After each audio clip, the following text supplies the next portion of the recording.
அவரை வஞ்சிக்காம தான் போதும். அதுதான் முக்கியம். அவர் சொல்லிட்டு தான் இருப்பாரு. அதெல்லாம் அந்த மாதிரிலாம் ஒன்றும் கிடையாது. அவர் எப்போதும் அவர் சொல்லிட்டு இருப்பாரு. அதெல்லாம் பதில் சொல்ல அவசியம் கிடையாது. 29, 30 இந்த தேதிகளில் தெற்கு பகுதியிலையும் டெல்டா பகுதியிலையும் கடுமையான மழை பெய்யும், கனமழை பெய்யும் ஒரு எச்சரிக்கை விட்டுருக்கிறாங்க. 2 அலர்ட்டை கொடுத்துருக்குறாங்க. ஆக 2 அலர்ட்டை கொடுத்துருக்கக்கூடிய மாவட்ட ஆட்சித்தலைவரத்தில் வீடியோ மூலமாக நீங்கள் தொடர்பு கொண்டு நாங்கள் கேட்டிருக்கிறோம்.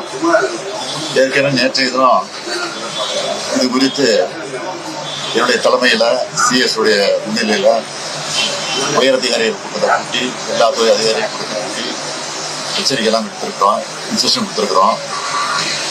எல்லா மாவட்டத்துக்கும் மானிட்டரிங் ஆஃபீஸ் அனுப்பிச்சிருக்கிறோம். எல்லாரும் சேர்ந்துட்டாங்க.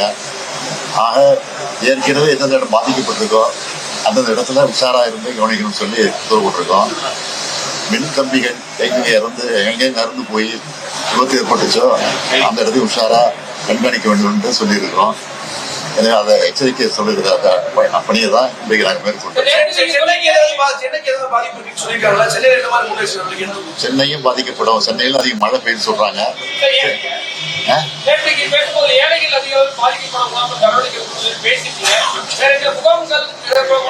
எல்லா இடங்களும் முகாம்கள் ஏற்பாடு செய்யப்பட்டிருக்கு.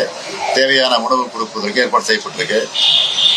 தாழ்வான பகுதியில் இருக்கக்கூடிய மக்களை உடனடியாக தண்ணி திறந்து விடுகின்ற நேரங்களில் அவங்களே அப்புறப்படுத்துவதற்கு அதற்கான ஏற்பாடு செய்யப்பட்டிருக்கு. ஏற்கனவே அந்தந்த மாவட்டத்தில் பொறுப்பு அமைச்சர் இருக்காங்க. அவங்களும் அதை கண்காணிச்சுட்டு இருக்காங்க. அவரை வஞ்சிக்காம தான் போதும். அதுதான் முக்கியம். அவர் சொல்லிட்டு தான் இருப்பாரு. அதெல்லாம் அந்த மாதிரிலாம் ஒன்றும் கிடையாது. அவர் எப்போதும் அவர் சொல்லிட்டு இருப்பாரு. அதெல்லாம் பதில் சொல்ல அவசியம் கிடையாது. ஓகே, தயாராக இருக்கும்.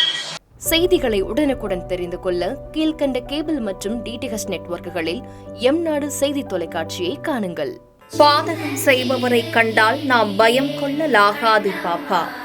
மோதி மிதித்து விடு பாப்பா, அவர் முகத்தில் உமிழ்ந்து விடு பாப்பா. அண்மை செய்திகளை உடனுக்குடன் தெரிந்து கொள்ள இணைந்திருங்கள் எம்நாடு தொலைக்காட்சியுடன்.